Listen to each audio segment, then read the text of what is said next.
ಕರ್ತನಲ್ಲಿ ಪ್ರಿಯರೇ, ಮತ್ತೊಂದಾವರ್ತಿ ದೇವರ ವಾಕ್ಯ ಧ್ಯಾನಿಸಲು ಕೊಟ್ಟಿರುವ ಭಾಗ್ಯಕ್ಕಾಗಿ ಕರ್ತನಿಗೆ ಕೋಟ್ಯಾನುಕೋಟಿ ಸ್ತೋತ್ರಗಳೊಂದಿಗೆ ನಿಮ್ಮನ್ನು ವಂದಿಸೋಳಾಗಿದ್ದೇನೆ. ಪ್ರಾರ್ಥನೆ ಮಾಡುವ. ಕರ್ತನೇ, ಶರಣನೇ, ನನ್ನ ವಿಮೋಚಕನೇ, ನಮ್ಮ ಮಾತುಗಳು, ನಮ್ಮ ಹೃದಯದ ಧ್ಯಾನವು ನಿನಗೆ ಸಮರ್ಪಕವಾಗಿರಲಿ. ಆಮೇನ್. ಈ ದಿನದ ಧ್ಯಾನಕ್ಕಾಗಿ ಆರಿಸಿಕೊಂಡ ವೇದ ಭಾಗವು ಕೀರ್ತನೆಗಳು 102:1-2. ಯೆಹೋವನೇ, ನನ್ನ ಪ್ರಾರ್ಥನೆಯನ್ನ ಕೇಳು, ನನ್ನ ಕೂಗು ನಿನಗೆ ಮುಟ್ಟಲಿ. ನನ್ನ ಕಷ್ಟದಲ್ಲಿ ವಿಮುಖನಾಗಬೇಡ, ನನ್ನ ಮೊರೆಗೆ ಕಿವಿಗೊಡು. ನಾನು ಕೂಗಿಕೊಳ್ಳುವ ದಿನದಲ್ಲೇ ಬೇಗನೆ ಸದುತ್ತರವನ್ನ ದಯಪಾಲಿಸು. ಕರ್ತನಲ್ಲಿ ಪ್ರಿಯರೇ, ಅಲ್ಪಮಾನವರಾದ ನಾವು ಕ್ರೈಸ್ತ ವಿಶ್ವಾಸಿಗಳಾಗಿ ಕರ್ತನಿಗೆ ಕಷ್ಟ ಕಾಲದಲ್ಲಿ ಪ್ರಾರ್ಥಿಸುವುದು ಸಹಜವೇ ಮತ್ತು ಸಮ್ಮತವಾದದ್ದೂ ಕೂಡ. ಹೌದು ಪ್ರಿಯರೇ, ಸೋತು ಹೋಗುವ ನಾವು ದಿಕ್ಕು ಕಾಣದೆ ಹೋಗುತ್ತೇವೆ.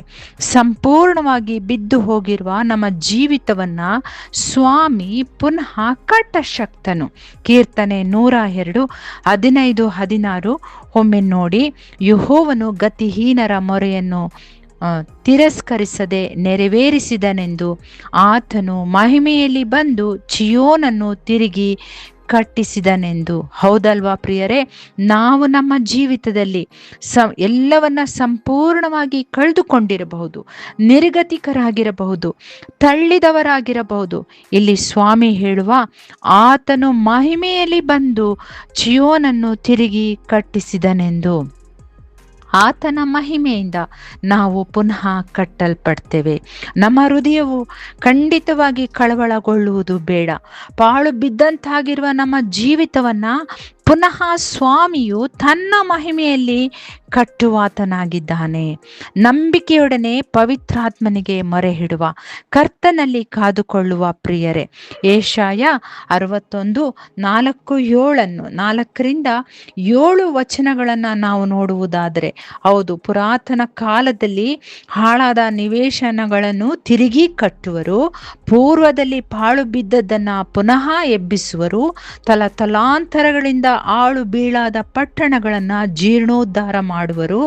ಆಗ ವಿದೇಶಿಯರು ನಿಂತುಕೊಂಡು ನಿಮ್ಮ ಮಂದೆಗಳನ್ನ ಮೇಯಿಸುವರು, ಅನ್ಯರು ನಿಮಗೆ ಉಳುವವರು, ತೋಟಗಾರರು ಆಗುವರು. ನೀವೋ ಯೆಹೋವನ ಯಾಜಕರೆಂಬ ಬಿರುದನ್ನ ಹೊಂದುವಿರಿ. ಜನರು ನಿಮ್ಮನ್ನು ನಮ್ಮ ದೇವರ ಸೇವಕರು ಎಂದು ಕರೆಯುವರು. ಜನಾಂಗಗಳ ಆಸ್ತಿಯನ್ನು ಅನುಭವಿಸುವಿರಿ, ಅವುಗಳ ವೈಭವವನ್ನು ಪಡೆದು ಹೊಗಳಿಕೊಳ್ಳುವಿರಿ. ನಿಮಗಾದ ಅವಮಾನಕ್ಕೆ ಬದಲಾಗಿ 2ರಷ್ಟು ಮಾನವನ್ನ ಹೊಂದುವಿರಿ. ನಾಚಿಕೆ ಪಟ್ಟದ್ದಕ್ಕೆ ಪ್ರತಿಯಾಗಿ ಇವರು ತಮ್ಮ ಸ್ವಾಸ್ಥ್ಯದಲ್ಲಿ ಹಿಗ್ಗುವರು. ಹೀಗೆ ತಮ್ಮ ದೇಶದಲ್ಲಿ 2ರಷ್ಟನ್ನ ಅನುಭವಿಸುವರು. ಇವರಿಗೆ ಶಾಶ್ವತ ಸಂತೋಷವಾಗುವುದು ಎಂಬುದಾಗಿ ಸ್ವತಃ ಕರ್ತನೆ ನುಡಿದಿರುವ ಪ್ರಿಯರೇ.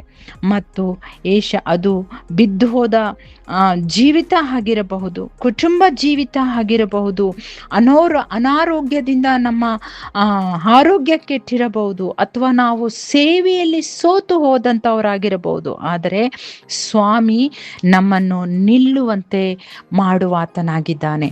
ಮತ್ತೆ ದೇವರು ನಮ್ಮನ್ನು ಕಟ್ಟುವಾತನಾಗಿದ್ದಾನೆ. ಆದ್ದರಿಂದ ನಾವು ಯೆಶಾಯ 40:31 ಎಂದಿಗೂ ಮರೆಯಬಾರದು.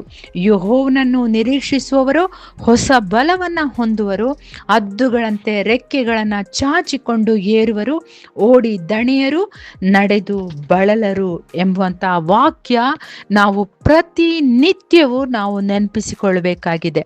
ಆಮೇನ್, ಆಮೇನ್. ಮತ್ತೆ ದೇವರು ಕಟ್ಟಲಿರುವ ನಮ್ಮ ಜೀವಿತಗಳನ್ನ, ನಮ್ಮ ಭಾಗ್ಯಗಳನ್ನ, ನಮಗಾಗಿ ಕರ್ತನ ಆಶೀರ್ವಾದ ಏನಾಗಿತ್ತು ಅದನ್ನು ನಾವು ಮತ್ತೆ ಹೊಂದಲು ಶಕ್ತರಾಗಿದ್ದೇವೆ. ಅದು ನಮ್ಮ ಕೆಲಸವಿರಬಹುದು, ನಮ್ಮ ಕುಟುಂಬ ಇರಬಹುದು, ನಮ್ಮ ಆರೋಗ್ಯ ಇರಬಹುದು.